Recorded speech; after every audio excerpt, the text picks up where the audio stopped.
Assalamualaikum warahmatullahi wabarakatuh. Anak-anak, perkenalkan nama Ibu Indri Irena. Ibu di sini mengajar mata pelajaran geografi. Tentunya pada minggu-minggu sebelumnya kita sudah melaksanakan pembelajaran, bahkan kita sudah mempelajari bab 1. Nah, pada kesempatan kali ini Ibu akan melanjutkan materi bab 2, di mana pada bab ini kita akan mempelajari tentang dasar-dasar pemetaan. Tentunya kalian waktu di SMP sudah mempelajari tentang peta. Tetapi ibu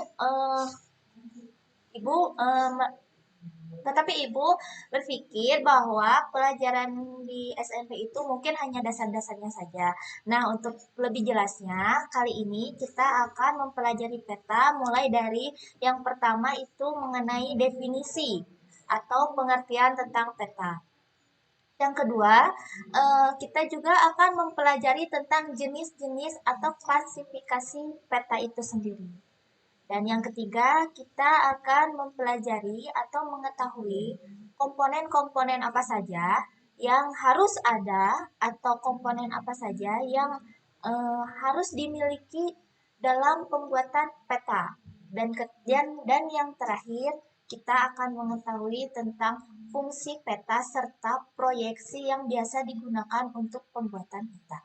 Oke, kali ini Ibu akan menampilkan PowerPoint yang sengaja Ibu buat untuk kita pelajari bersama. Silakan di sini.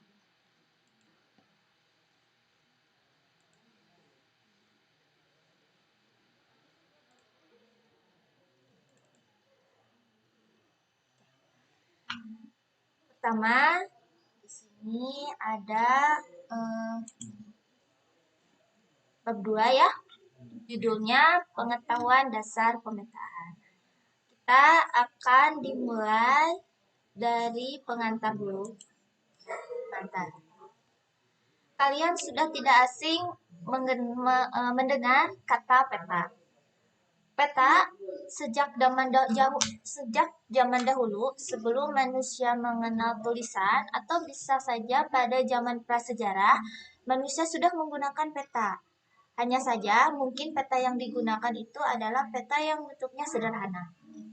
Nah, sesuai dengan perkembangan zaman atau teknologi yang berkembang seperti sekarang, peta itu banyak jenisnya dan pembuatannya pun beragam. Ada yang manual atau digambar menggunakan alat gambar, biasanya menggunakan pensil atau disebutnya dengan rapido. Ada juga pembuatan peta yang sudah menggunakan aplikasi atau sifatnya digital. Nah, pertama kali peta ditemukan itu sekitar 4000 tahun yang lalu, tepatnya di Babilonia kuno. Peta zaman dahulu itu digunakan untuk kepentingan menjelajah bumi atau berlayar. Namun, perkembangan peta sekarang kan cukup pesat, jadi banyak sekali manfaat yang bisa digunakan oleh berbagai bidang ilmu untuk mendapatkan informasi. Nah, kali ini dalam kajian geografi, peta memiliki ciri utama. Peta tanpa geografi tidak dapat berkembang. Peta tanpa geografi itu dapat berkembang, tetapi geografi tanpa peta tidak dapat berkembang. Jadi di sini tentunya geografi sangat membutuhkan peta.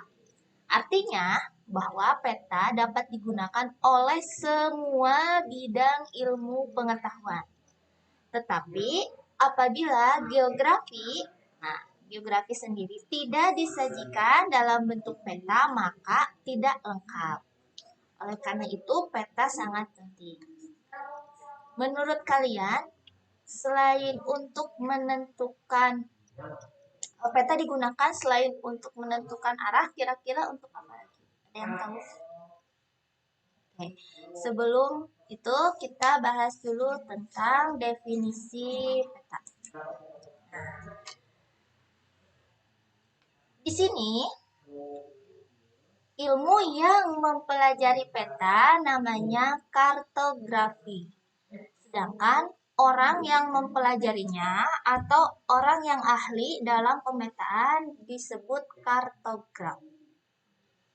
Peta itu merupakan alat yang penting dalam mengkaji fenomena-fenomena geosfer yang ada di geografi atau yang ada di bumi. Fenomena geosfer itu apa saja? Nah, pada bab 1 kalian sudah mempelajari tentang kajian-kajian geosfer. Yang termasuk ke dalam geosfer, yang pertama itu ada atmosfer. Atmosfer itu lapisan udara. Yang kedua ada litosfer. Litosfer itu lapisan kulit bumi. Ketiga, hidrosfer. Hidrosfer yaitu lapisan air yang ada di permukaan bumi. Keempat, biosfer. Biosfer itu termasuk makhluk hidup, diantaranya flora dan fauna. Dan yang terakhir, kajian geosfernya yaitu antroposfer, yaitu kita sebagai manusia beserta aktivitasnya. Jadi apa itu pengertian peta? Nah, peta kalau kita definisikan secara sederhana ialah gambaran permukaan bumi yang memiliki atau diskalakan dan ditampilkan dalam bentuk simbol. Kalian tentunya kalau melihat peta di atlas itu suka ada gambar-gambar atau bentuk-bentuknya. Misal untuk menunjukkan gunung, objek gunung. Di situ ada bentuk segitiga. Nah, bentuk segitiga itu dinamakan simbol. Apa fungsi dari simbol? Simbol merupakan atau digunakan untuk menunjukkan kenampakan-kenampakan yang terdapat di permukaan bumi. Oke, kita lanjut. Nah, di sini ada beberapa definisi mengenai peta. Yang pertama, menurut Murtianto tahun 2008. Peta adalah gambaran konvensional permukaan bumi yang dilihat dari atas, diperkecil dengan skala, serta dilengkapi dengan simbol dan warna. Nah, konvensional di sini dalam artian kesepakatan bersama. Jadi, menggunakan skalanya atau dilengkapi dengan simbol dan warnanya harus sesuai dengan kesepakatan bersama atau petunjuk-petunjuk yang sudah dibuat. Nah, di sini juga ada beberapa definisi menurut Mustafa dan Sektiawan. Kemudian menurut International Cartography Association atau disebut dengan ICA. Dan yang keempat menurut peraturan pemerintah nomor 8 tahun 2013 tentang ketelitian peta rencana tata ruang. Tata ruang di sini tentunya tata ruang wilayah. Nah, jadi kita bisa menarik kesimpulan atau benang merahnya saja bahwa peta itu ialah gambaran permukaan bumi yang digambar menggunakan skala pada bidang datar. Bidang datar itu apa saja, Bu? Nah, bidang datar itu banyak macamnya. Misalnya bisa digambar dalam kertas atau bisa langsung digambar menggunakan aplikasi. Lanjut. Nah, ini. Setelah tadi kita tahu apa itu pengertian peta, di sini ada jenis-jenis peta atau macam-macam peta. Nah, secara umum, peta itu berdasarkan informasinya atau berdasarkan skalanya, bahkan sumber datanya banyak sekali. Hanya saja, kalau kita klasifikasikan berdasarkan kebutuhannya, peta dibagi menjadi dua macam. Peta itu apa saja? Yang pertama, oke, peta yang berdasarkan isinya. Jadi sekali lagi, peta itu jenisnya bisa dibagi menjadi dua macam. Yang pertama, peta berdasarkan isinya. Peta yang berdasarkan isinya dibagi menjadi dua. Yang pertama ada peta umum atau bisa disebut juga dengan peta ikhtisar. Nah, peta umum sendiri adalah peta yang menggambarkan seluruh kenampakan yang ada di permukaan bumi, baik keadaan alam maupun budayanya. Seperti apa saja yang ditampilkan dalam peta umum atau objek apa saja yang biasanya ditampilkan dalam peta umum. Yang pertama seperti jalan, pemukiman, sungai, gunung, laut, danau, dan lain sebagainya. Contoh dari peta umum adalah yang pertama ada peta topografi. Kedua, contoh dari peta umum itu ada yang namanya peta rupa bumi. Ada juga peta dunia dan ada juga peta korografi. Nah, di sini kita akan lihat contoh-contoh peta umum. Nah, tadi Ibu sudah menyebutkan peta umum. Contohnya yang pertama ialah peta topografi. Nah, di sini ada gambar contoh dari peta topografi. Nah, peta topografi itu apa sih? Peta topografi yaitu peta yang memberikan gambaran tentang permukaan bumi tetapi secara vertikal. Vertikal itu arahnya dari atas ke bawah. Nah, pada peta topografi ini terdapat kontur.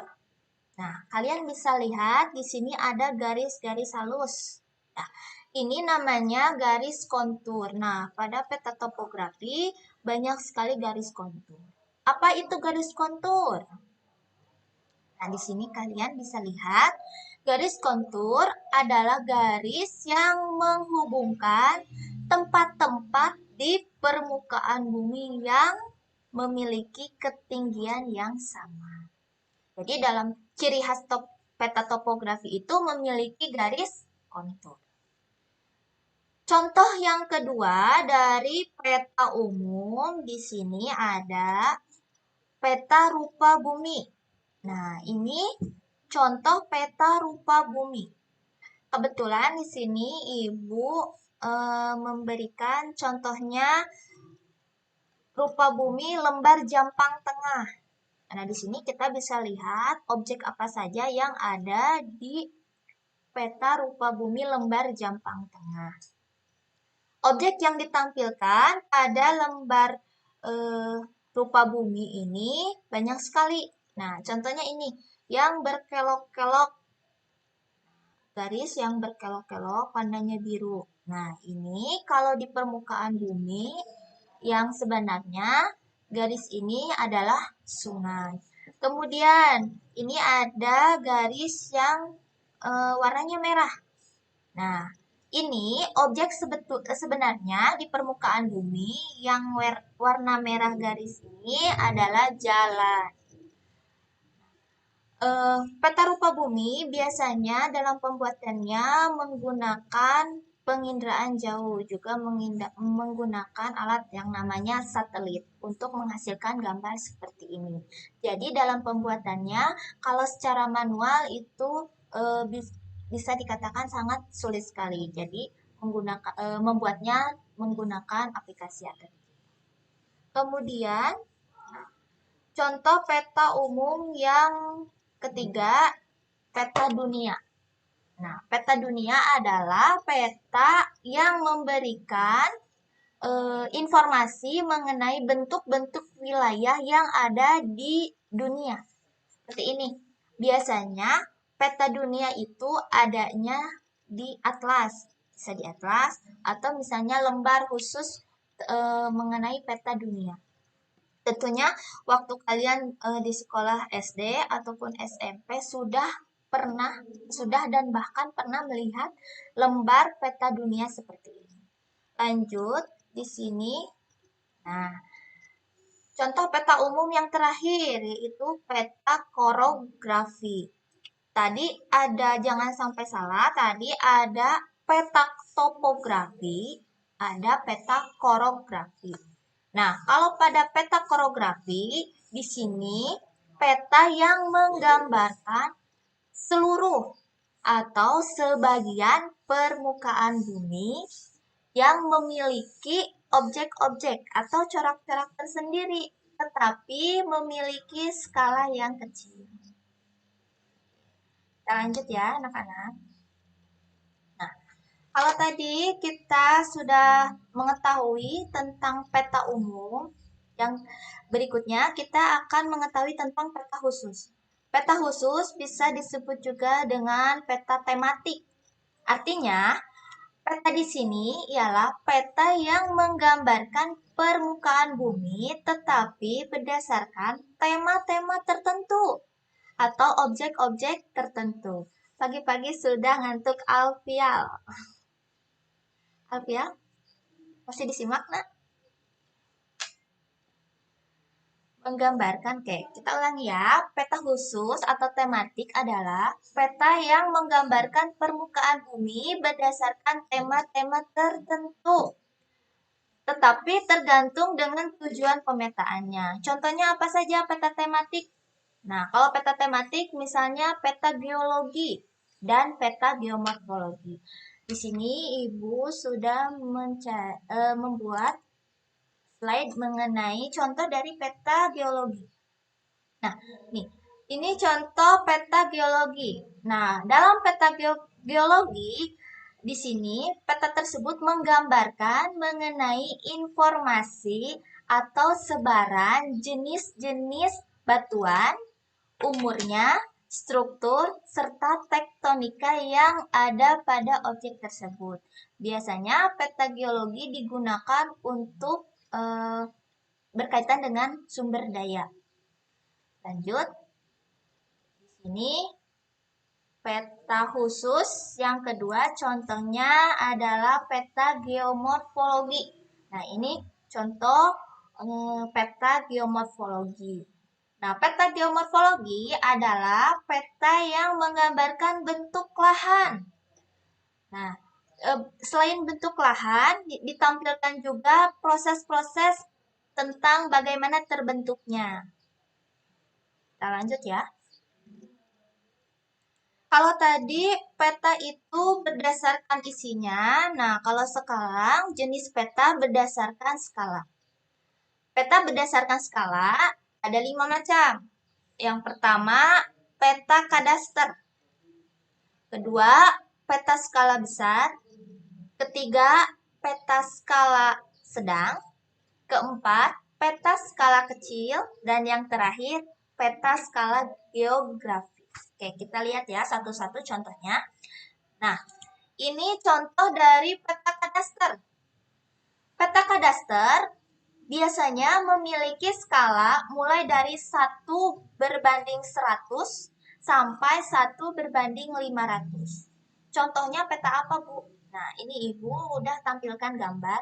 Di sini ada peta atau gambar tentang letak tanah.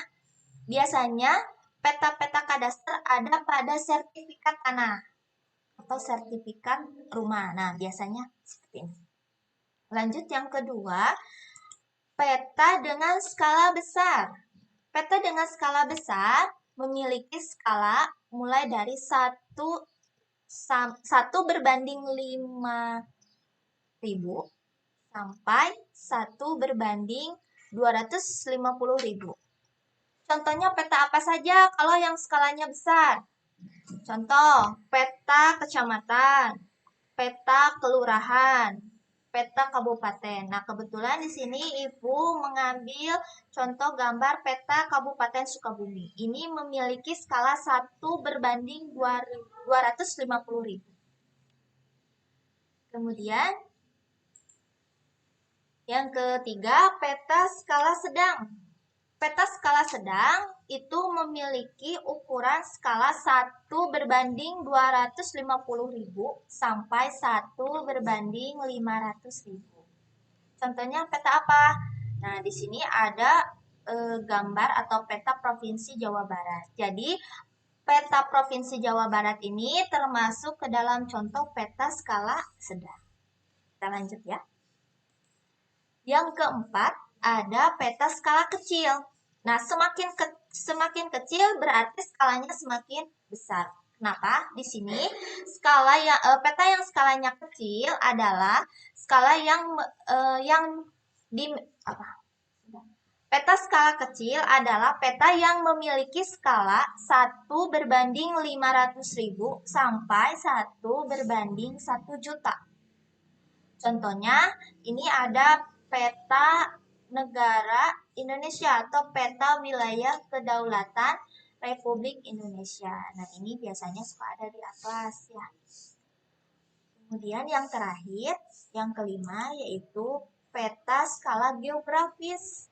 Nah, kalau skala geografis ini memiliki ukuran skala lebih dari 1/1 juta. Contohnya ini, peta benua atau peta dunia. Nah, peta dunia atau peta benua ini masuknya ke skala geografis karena dalam pembuatannya menggunakan skala yang lebih dari 1 juta. Kalau tadi kita sudah membahas pengertian, kemudian jenis-jenis peta. Yang ketiga, poin ketiga, kita akan membahas tentang komponen peta. Komponen peta di sini kalian bisa lihat bahwa dalam pembuatan peta haruslah sesuai dengan kaidah kartografi. Apa itu kartografi? Nah, tadi di awal Ibu sudah menjelaskan bahwa kartografi adalah ilmu yang mempelajari pemetaan. Apa itu kaidah kartografi? Kaidah kartografi adalah aturan pembuatan peta sehingga informasi yang ditampilkan atau disajikan dalam peta lebih menarik dan dapat menampilkan informasi yang lengkap. Komponen peta itu menurut Murtianto tahun 2008 terdiri dari 10 komponen. Komponennya apa saja? Nah, komponen ini harus ada ketika kita membuat peta. Yang pertama, komponen yang sangat penting dalam peta adalah judul. Jadi kalau kita membuat peta atau kita melihat peta, harus ada judulnya. Di sini, judul peta memuat isi dari peta tersebut. Nah, dari judul kita dapat mengetahui daerah mana saja yang dipetakan atau apa saja yang dipetakan. Tentunya peta umum dengan peta tematik atau peta khusus memiliki judul yang berbeda. Nah, di sini ada contoh judul pada peta umum atau tadi disebut juga dengan peta ikhtisar. Misalnya, peta Provinsi Jawa Barat, peta Provinsi Jawa Tengah. Nah, itu contoh judul peta untuk peta umum. Kemudian, judul peta pada peta khusus atau peta tematik. Tadi dikatakan kalau peta khusus itu memiliki tema-tema tersendiri. Nah, contohnya di sini untuk penamaannya Ibu mengambil contoh peta penggunaan lahan Provinsi Gorontalo 2008. Nah, biasanya judul-judul seperti ini digunakan untuk peta khusus atau peta tanah.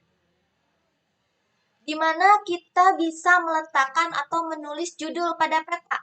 Nah, di sini judul peta biasanya terletak di bagian tengah atas peta atau diletakkan pada bagian peta pada bagian lain dari peta.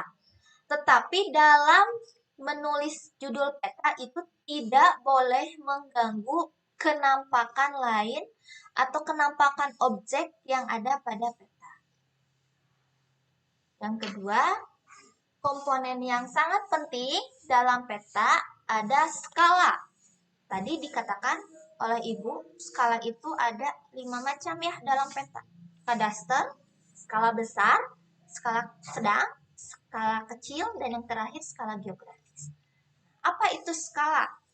Di sini, skala adalah perbandingan antara jarak sebenarnya dengan jarak pada peta.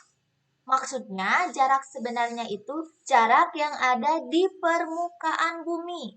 Nah, di sini kalau cara menulisnya yaitu skala peta sama dengan, ini untuk rumusnya, untuk menentukan skala peta adalah jarak pada objek di peta berbanding atau dibagi jarak objek di permukaan bumi. Di sini Ibu menyajikan contoh untuk menghitung skala pada peta.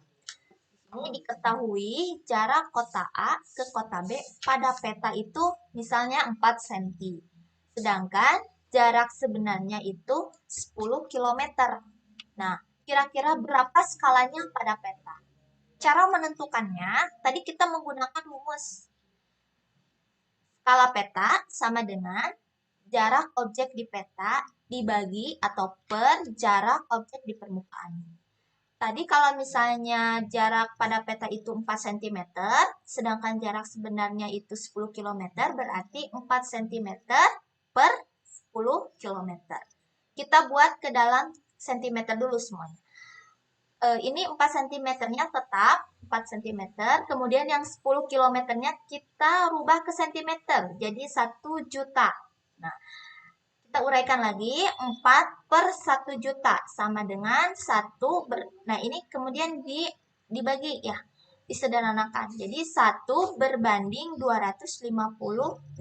Jadi skala peta pada soal ini adalah 1 berbanding 250.000. Nah, itu untuk skala.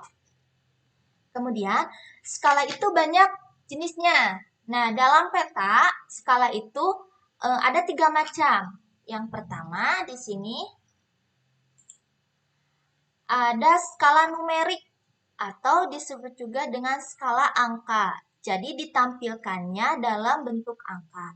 Misal, ini cara penulisannya nih. Skala 1 berbanding 1 juta. Nah, ini penulisan ini disebut skala numerik.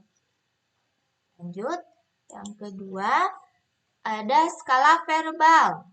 Nah, tadi kalau skala numerik itu ditulis dalam bentuk angka. Nah, kalau skala verbal adalah skala yang dinyatakan dalam bentuk kalimat. Contoh, di sini ada gambar kan? Ini ada garis, kalau pada peta itu 5 cm, kalau di lapangan atau di permukaan bumi itu 50 km.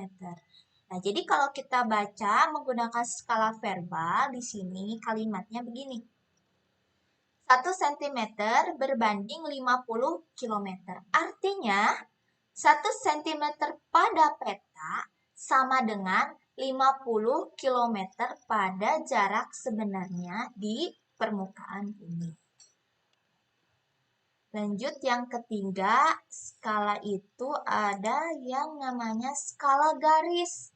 Nah, kalau skala garis itu dinyatakan dalam bentuk garis. Seperti ini contohnya. Ya, kalau misalnya 6 cm pada peta, kenyataan sebenarnya di lapangan 30 km. Nah, dibuat dalam bentuk garis seperti ini. Oke. Komponen yang ketiga dalam pembuatan peta itu harus ada orientasi atau arah mata angin. Apa fungsi dari orientasi atau arah mata angin? Nah, fungsinya untuk menunjukkan arah mata angin baik utara, selatan, barat, dan timur. Nah, untuk menggambar arah mata angin atau orientasi pada peta, bisa seperti ini contohnya anak-anak. Nah, ini atau misalnya bisa yang lebih sederhana seperti garis aja. Garis ke atas, tanda panah, kemudian dikasih keterangan huruf U dan di bawahnya huruf S. Nah, itu bisa saja seperti itu untuk menggambar arah mata angin. Yang keempat, komponennya itu ada sumber dan pembuatan peta. Apa fungsi dari sumber peta? Nah, fungsinya sumber peta ialah untuk memberikan gambaran apakah informasi yang sudah diberikan itu benar atau tidak. Karena setiap peta yang tidak dilampirkan sumber pembuatan petanya, bisa saja itu petanya tidak sesuai dengan apa yang ada di permukaan bumi. Kemudian, dalam pembuatan peta harus memberikan gambaran siapa saja yang membuat peta tersebut. Nah, contohnya ini untuk penulisan sumber dan pembuatan peta. Ibu di sini memberikan contoh seperti ini. Misal, sumbernya dari mana sih kita membuat peta tersebut?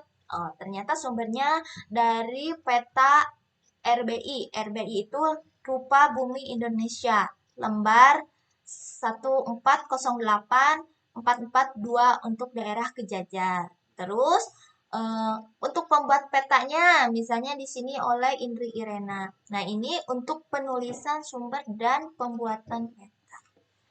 Lanjut yang komponen peta yang kelima. Di sini ada legenda. Dalam setiap peta itu harus ada legenda. Apa itu legenda? Nah, legenda adalah keterangan yang menerangkan makna dari simbol yang tergambar pada muka peta. Nah, simbol-simbol di sini bentuknya ada macam-macam. Ada simbol titik, simbol garis, dan simbol area. Nah, ini contoh simbol titik. Nih, simbol titik biasanya digunakan untuk mewakili objek kota. Kota, kabupaten, kecamatan. Pada peta biasanya simbolnya titik. Kemudian ada simbol garis. Nah, seperti ini. Garis yang warnanya merah ini mewakili objek untuk jalan. Kalau garisnya warna biru pada peta tapi berkelok-kelok, nah itu biasanya mewakili untuk objek sungai. Kemudian ini garis hitam tapi putus-putus. Nah, ini mewakili objek jalan kereta api kalau di permukaan bumi yang sebenarnya. Kemudian kalau contohnya simbol yang berbentuk area. Nah, ini berbentuk area. Nah, seperti ini. Misalnya daerah tersebut rawan banjir. Biasanya ada simbol seperti ini. Atau misalnya untuk objek danau. Biasanya pada peta ada bulat, gambar bulat yang tidak beraturan tapi warnanya biru. Nah, itu biasanya menunjukkan objek danau. Lanjut yang keenam. Komponen yang keenam ada simbol dan warna. Simbol pada peta adalah suatu gambar atau tanda di peta yang memiliki makna untuk menggambarkan fenomena di permukaan bumi. Syarat-syarat dari simbol peta, pertama itu simbolnya harus sederhana, jangan yang rumit-rumit. Kedua, mudah dipahami atau dimengerti. Jadi simbolnya harus mudah dipahami oleh orang lain, bukan hanya oleh si pembuat saja. Ketiga, syarat dari simbol itu bersifat umum. Jadi sifatnya umum, bisa begini. Kalau kalau misalnya pada permukaan bumi, objek sungai itu kan eh, seperti lurus, berkelok-kelok. Nah, itu juga kalau kita terapkan pada peta, simbolnya tidak jangan dirubah dengan bentuk yang lain. Bentuknya harus aja dengan yang bentuknya harus garis lurus aja tapi berkelok-kelok. Nah, misalnya seperti itu. Kemudian di sini tadi sudah Ibu jelaskan di awal ya bahwa simbol itu ada 3 macam, simbol titik, garis, dan simbol area.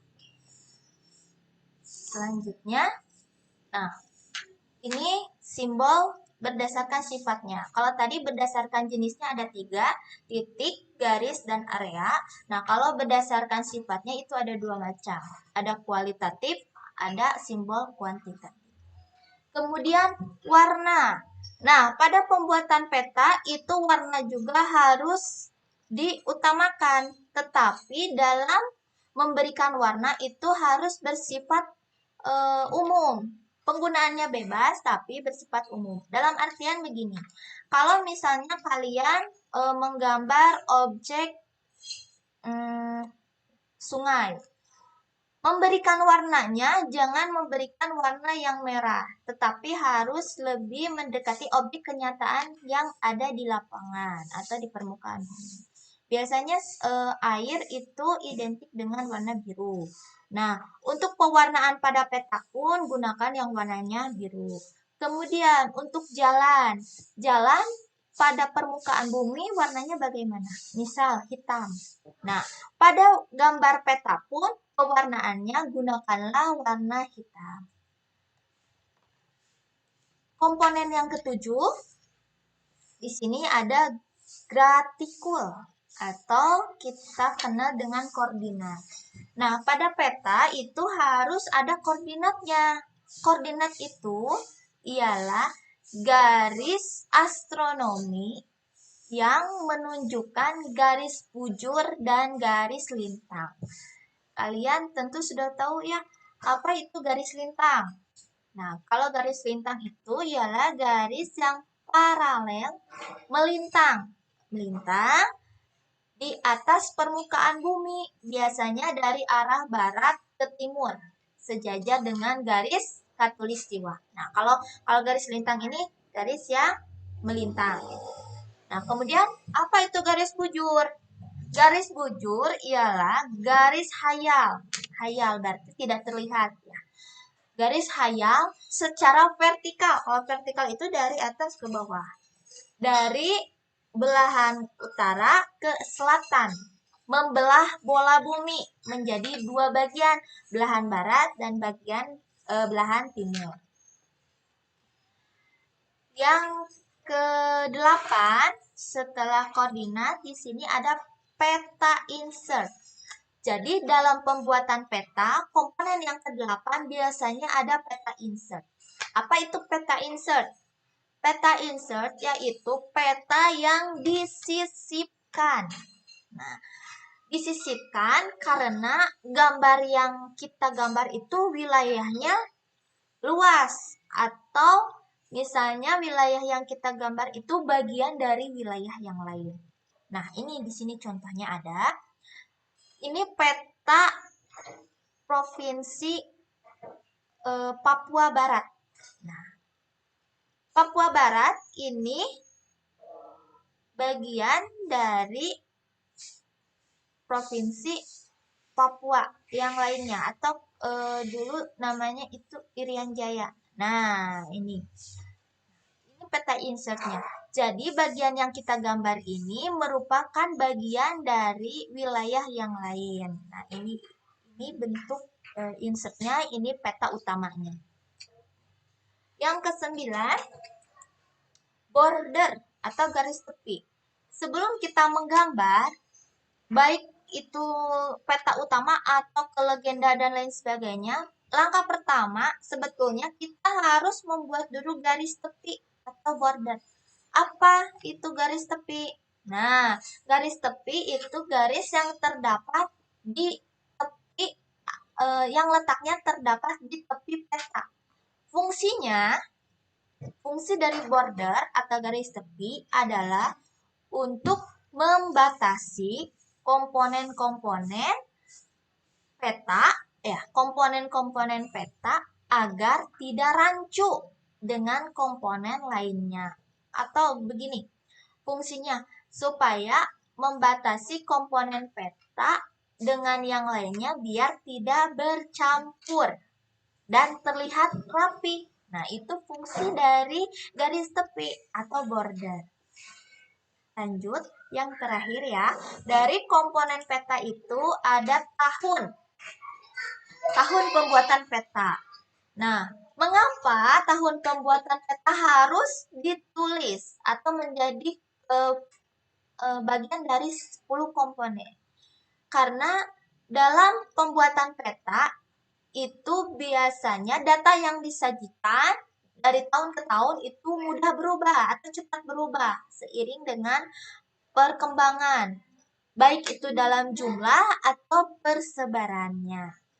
Terus, di mana kita bisa menulis tahun pembuatan peta? Nah, biasanya tahun pembuatan peta ditulis di bagian bawah kanan peta. Ini Ibu menampilkan gambar yang lengkap dari mulai kita menulis judul peta itu harus di mana dan kita harus menulis tahun pembuatan peta itu di mana. Nah, ini contoh dalam pembuatan peta menggunakan 10 komponen. Yang terakhir, pada materi peta kita akan mengetahui tentang fungsi dari peta serta proyeksi apa saja sih yang digunakan dalam pembuatan peta. Fungsi peta itu banyak, bukan hanya untuk mencari arah, mencari informasi, tetapi peta juga di sini bisa untuk menggambarkan ukuran dan arah suatu tempat di permukaan bumi. Bisa juga menggambarkan objek apa saja yang ada di permukaan bumi. Objek di permukaan bumi itu banyak ya. Contohnya di sini ada sungai, gunung, hutan, jalan. Nah, objek ini ada yang sifatnya alami, terbentuk secara alami atau yang terbentuk karena buatan manusia. Sebetulnya masih banyak fungsi-fungsi dari peta. Hanya saja di sini Ibu mencantumkan hanya 5 fungsi. Kalian bisa mencari atau menggali fungsi-fungsi peta lainnya dari berbagai sumber. Bisa dari buku paket atau misalkan bisa mencarinya di Google. Lanjut. Kalau tadi tentang fungsi dari peta, nah sekarang tentang proyeksi. Proyeksi peta. Apa itu proyeksi? Proyeksi merupakan teknik penggambaran. Maaf, di sini Ibu salah pengertikan ya. Proyeksi merupakan teknik penggambaran permukaan bumi pada garis meridian dan paralel di bidang datar atau peta. Nah, bidang datar di sini tadi Ibu sebutkan bisa saja kertas misalnya ya. Proyeksi kegunaannya untuk memperkecil distorsi. Distorsi itu ialah kesalahan. Contohnya begini, secara sederhana ya. Kalau menggambar bola bumi kan itu bulat. Bumi itu bentuknya bulat dan lonjong atau bukan bulat tapi lonjong di tengahnya atau pada garis khatulistiwanya seperti telur bentuknya. Bukan seperti bola, tapi lebih seperti telur bola bumi.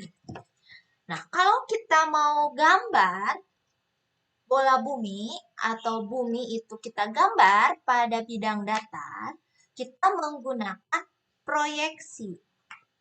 Tetapi dalam penggunaan proyeksi, gambar yang dihasilkan tidak akan kalau kita menggambar bola bumi pada bidang datar tidak menggunakan proyeksi, tentunya banyak ketidaksesuaian atau kesalahan. Yang tadi dikatakan kesalahan itu distorsi. Nah, untuk memperkecil atau menghilangkan kesalahan-kesalahan tersebut, maka digunakanlah proyeksi. Contoh gini, ibaratnya kita kesalahannya itu ibaratnya gini. Kalau kita mengupas jeruk, kemudian kulitnya setelah kita kupas itu dibentangkan, maka akan terjadi lekukan-lekukan yang tidak beraturan.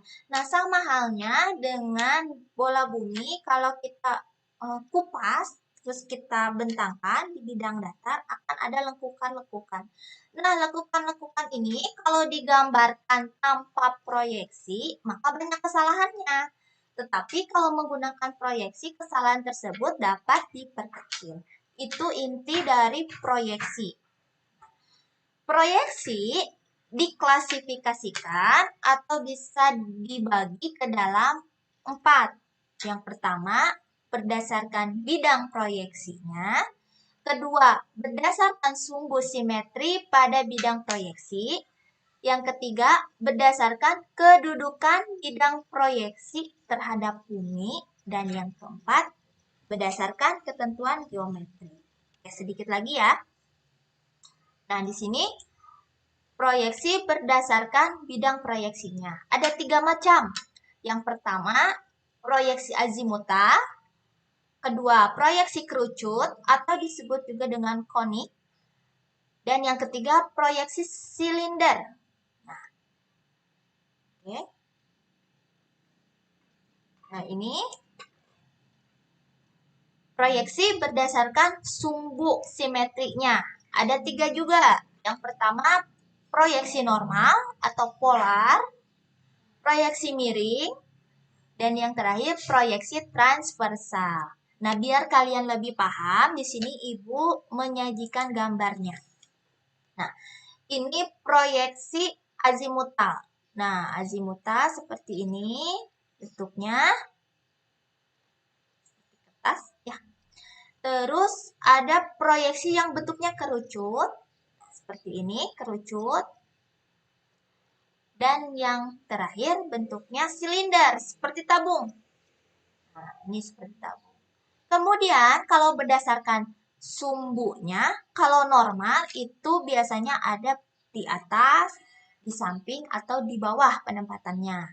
Nah, sama yang kerucut juga ya. Kalau untuk normal seperti ini, silinder penempatannya seperti ini, sumbunya. Ini untuk transversal, ini untuk yang miring. Miring seperti ini.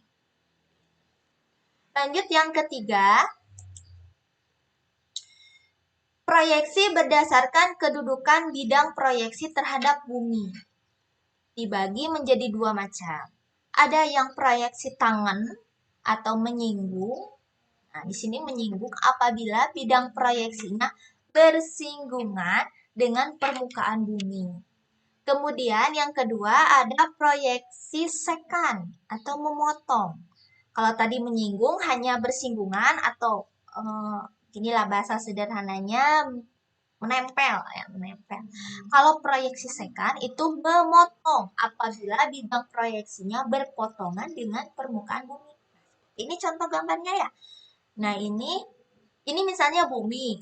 Nah, kedudukan proyeksinya terhadap bumi kalau tangan seperti ini bersinggungan atau menempel. Nah, kalau sekan memotong. Jadi ada bagian bola bumi yang dipotong oleh proyeksi itu sendiri. Ini ada contohnya. Nah, ini kalau proyeksinya yang azimutal tetapi menyinggung. Nah, seperti ini. Kalau yang bentuknya kerucut tetapi menyinggung atau tangan tial ya. Seperti ini. Nah, kalau silinder seperti ini. Kemudian kalau yang bidangnya azimutal, datar. Nah, tetapi memotong atau sekan tial. Nah, seperti ini memotong. Jadi ada bagian bola bumi yang terpotong oleh proyeksi. Nah, ini ya anak-anak. Dan yang terakhir, satu lagi, itu proyeksi berdasarkan ketentuan geometrik. Dibagi menjadi 3. Ada yang proyeksi ekuidistan, proyeksi konform, dan yang terakhir proyeksi ekuivalen. Oke, kita lihat di sini gambar proyeksi ekuidistan. Nah, kalau ekuidistan itu pengertiannya jarak di peta dengan jarak di permukaan bumi sama. Ini contohnya proyeksi ekuidistan.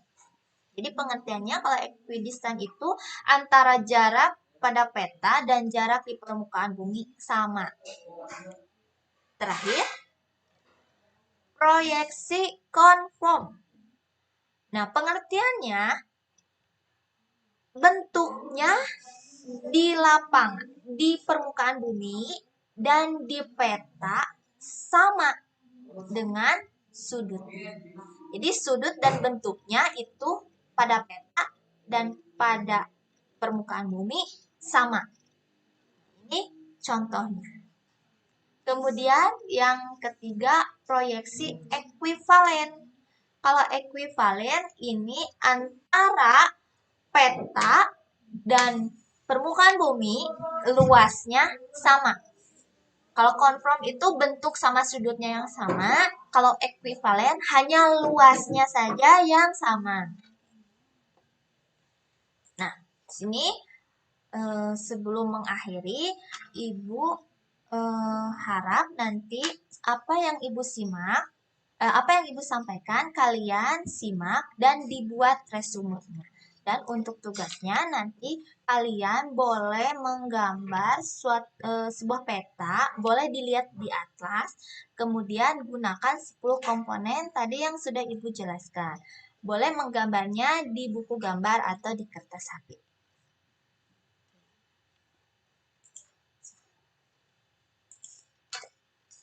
Demikian penjelasan dari Ibu. Sebelum Ibu mengakhiri pembelajaran, mangga bagi anak-anak ada yang bertanya atau misalnya kurang jelas dengan pemaparan yang sudah Ibu sampaikan.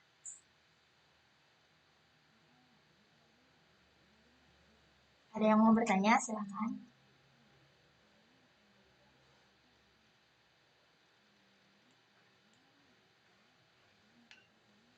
Pak Wali.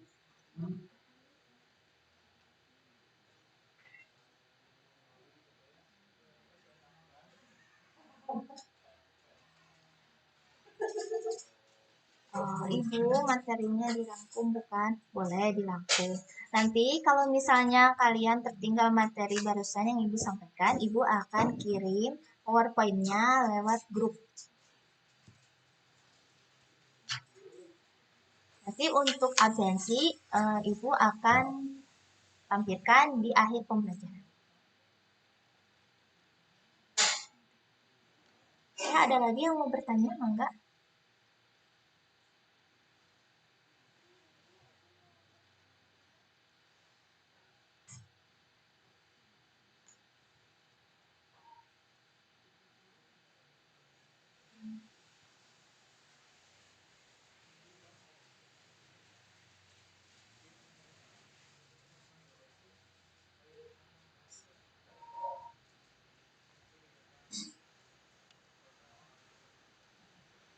Ibu, materinya dirangkum.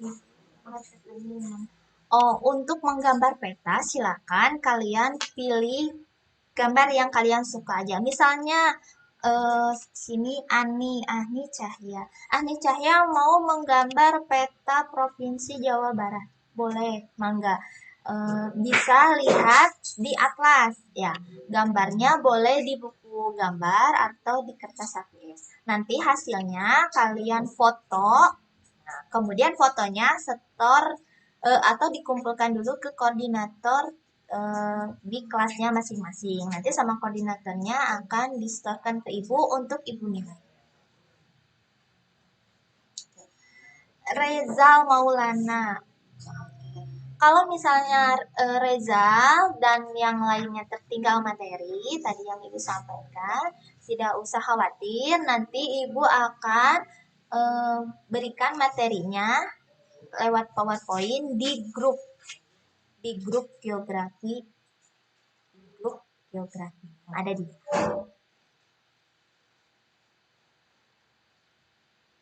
Ada lagi yang mau bertanya?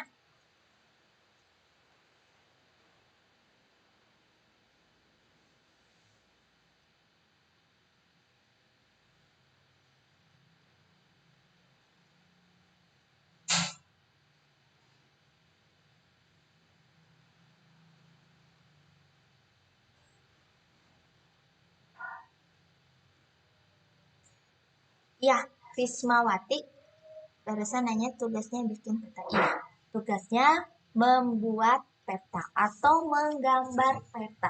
Tetapi harus menggunakan 10 ya, 10 komponen peta. Contohnya gimana, Bu? Saya ketinggalan. Nah, boleh nanti lihat contoh untuk membuat peta dengan menggunakan 10 komponen. Ada di PowerPoint-nya. Nanti PowerPoint-nya akan Ibu share.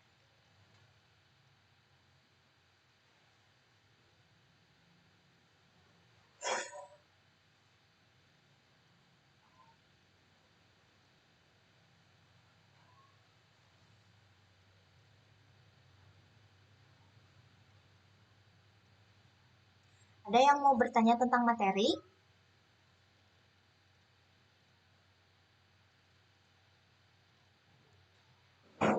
Terakhir pengumpulannya kapan, Bu? Kalian terakhir pengumpulannya hari Sabtu tanggal 14 Agustus. Jadi Ibu memberikan kalian waktu untuk membuat atau menggambar peta itu selama kurang lebih satu pekan ya. Kan ini hari Senin, Selasa, Rabu, Kamis. Nah, 5 hari. Jadi nanti paling telat itu hari Sabtu sudah disetorkan ke koordinatornya. Nanti koordinatornya akan menyetorkan tugas-tugas kalian ke Ibu.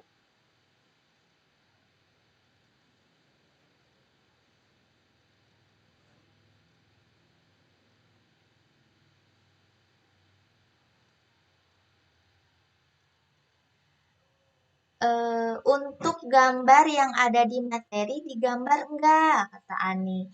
Kalau kalian nanti dalam menyalinnya di buku catatan mau digambar boleh, tidak juga tidak apa-apa. Kalau misalnya kalian sudah paham dan sudah ingat, oh iya gambar yang second tuh begini, yang tangan itu begini. Kalaupun tidak digambar tidak apa-apa. Tetapi kalau misalnya kalian takut nanti lupa atau misalnya belum paham betul, boleh digambar.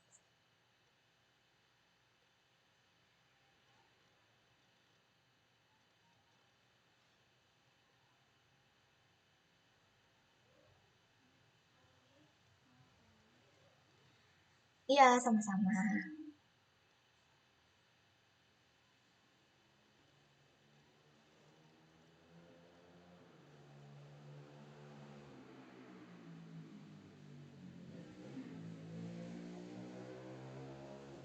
Ada lagi yang mau bertanya?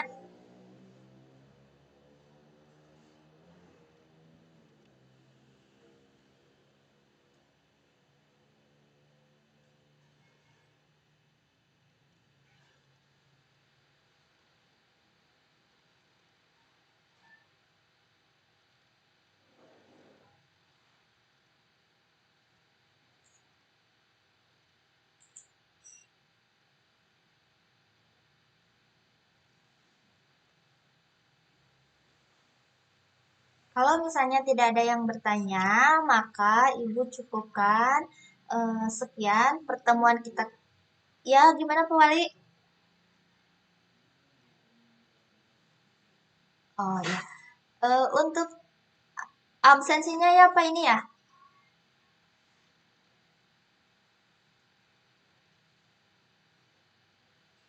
Nah, untuk absensinya, mangga kalian isi.